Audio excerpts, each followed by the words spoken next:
Hey guys, welcome back to my YouTube channel.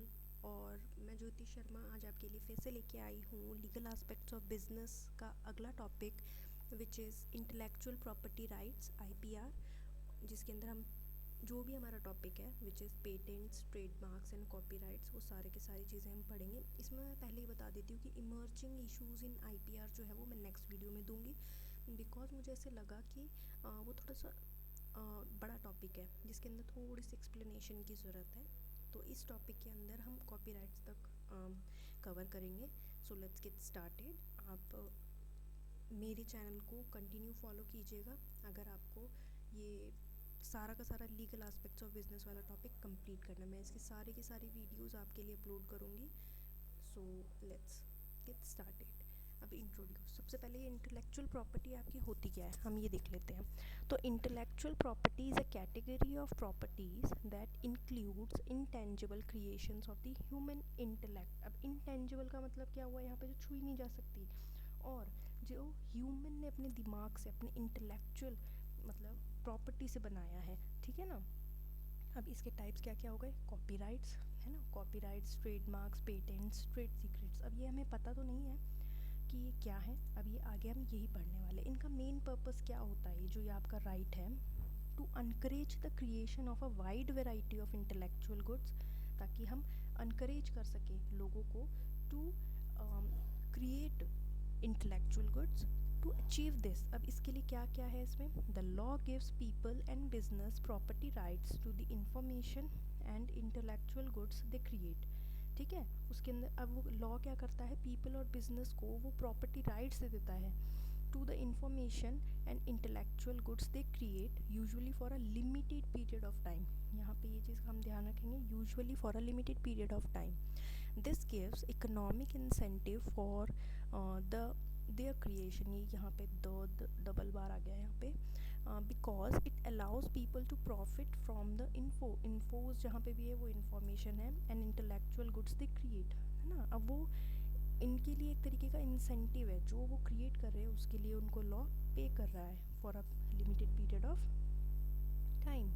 Those economic incentives are expected to stimulate, अब ये क्यों दिया जाता है, ताकि वो स्टिमुलेट करे innovations, contribute to the technological progress of countries which depend on the extent of protection granted to innovators।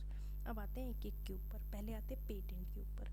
ठीक है, इस हमारे जो सिलेबस में केवल 3 ही दे रखे हैं हमें, which is patents, trademarks and copyrights. मैंने वो तीनों इस टॉपिक इस वीडियो में कवर कर दिया आपके। अब patent is a form of right granted by the government to an investor or their successor in title। ठीक है, अब वो किसको ग्रांट किया जाता है, टू एन इन्वेंटर या फिर उसका सक्सेसर इन टाइटल जो दिया हुआ हो, giving the owner the right to exclude others from making, using, selling, offering to sell and importing an invention for a limited period of time. अब यहाँ पे 2-3 चीज़ें हमें पढ़नी ज़रूरी है।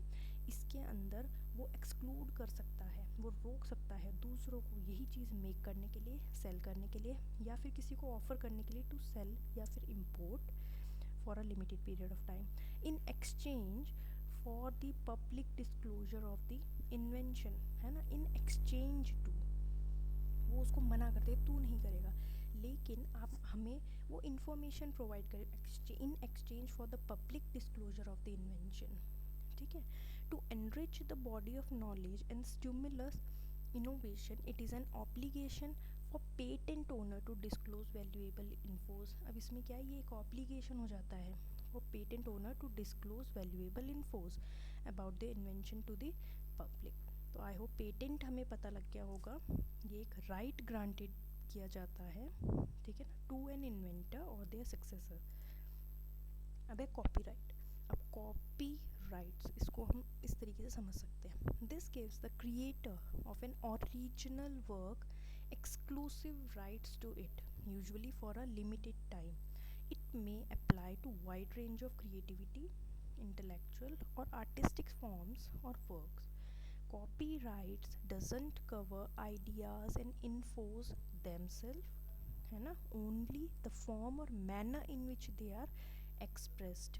ये चीज़ बहुत इंपॉर्टेंट है कि कॉपीराइट्स वो कवर नहीं करती है आइडियाज़ एंड इन्फोज देमसेल्व्स, है ना, ओनली द फॉर्म और manner in which they are express को हम लोग वो करते हैं इसके अंदर, कॉपीराइट के अंदर।